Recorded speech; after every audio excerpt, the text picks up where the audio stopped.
So once again, welcome in the embedded system का YouTube lecture series. And the previous lecture we started with the chapter number 3. हमने दिखा था कि what are the mode of data communication. उसके अंदर serial communication, उसके अंदर दो type asynchronous, synchronous. Then what are the parallel communication. उसका diagram, advantage, disadvantage, सब flag point. Comparison देखा था serial communication, parallel communication and synchronous, asynchronous communication के बीच में. Then we started with the RS-232 or the serial communication standard. What are the characteristics comes under that one. Pin configuration उसका study किया था हर एक का function. In today's lecture we'll start with the new one, that is the MAX 232 bidirectional level converter. तो start करते हैं with this one. What is the MAX 232? जैसे RS 232 था वैसे ही MAX 232 भी है. What is the MAX 232? It is an integrated circuit, ICA. IC. तो वहां पे जैसे मेल एंड फीमेल कनेक्टर थे वैसे यहाँ पे नहीं. यहाँ पे there is only male connector with this pin. So it is an integrated circuit designed to convert single signal from serial port to signals suitable for use in a TTL compatible digit logical circuit. तो ये signal convert करेगा, signal को operate करेगा. ये ऐसा integrated circuit है, ऐसा IC है which is designed to convert signal from serial port. System में जब लोग हम इंसर्ट करेंगे तो सीरियल पोर्ट का सिग्नल प्रॉपरली कन्वर्ट करेगा for the use of TTL compatible digit logic circuit. तो आपको आंसर देना है कि व्हाट इज टीटीएल. को मैं ऑप्शन देता हूँ तो टीटीएल का मतलब ट्रांजिस्टर ट्रांजिस्टर लॉजिक है कि टाइम टू लीव है. तो मैंने आपको दो ऑप्शन दी, दोनों में से टीटीएल का यहाँ पे फुल फॉर्म क्या है ये आपको पता चलना चाहिए. तो चैट बॉक्स में आंसर देना है कि टीटीएल का फुल फॉर्म क्या है.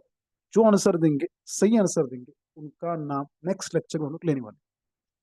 So it is also a dual driver or we can say receiver that includes capacitive voltage generator to supply the RS-232 voltage level from signal 5 volts. तो सिर्फ ये काम नहीं करेगा वो, साथ में एक्स्ट्रा काम भी करने वाला है. RS-232 को एक कैपेसिटिव वोल्टेज देने वाला है इन टर्म्स ऑफ सप्लाई जो 5 वोल्ट तक जाएगा.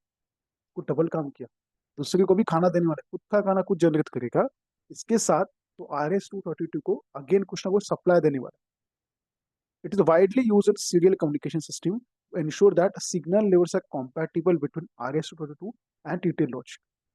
इसके साथ जो सीरियल कम्युनिकेशन होने वाला है वो एंश्योर करेगा कि सिग्नल का क्वालिटी कंपैटिबल होना चाहिए with respect to RS-232 and TTL logic. तीनों पैरामीटर एग्जाम याद रखें. ये एक्चुअल करता क्या है, इसके साथ एक्स्ट्रा क्या करेगा एंड मीडिएटर किसके बीच में, RS-232 and TTL logic.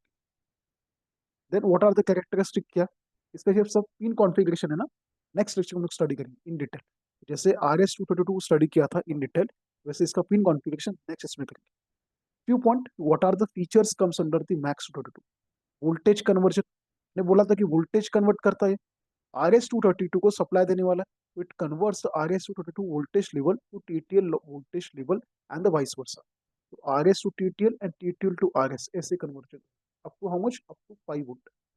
Then there is a power supply, कितने तक ऑपरेट करेगा, 5 वोल्ट तक. Capacitive voltage generator, it is uses external capacitor to generate necessary RS-232 voltage. Voltage convert करता है, वोल्टेज जनरेट करता है. पावर सप्लाई उसका क्या है, up to 5 volt. Bidirectional communication देखा ना, RS to TTL, TTL to RS, supporting both sender and receiving signal.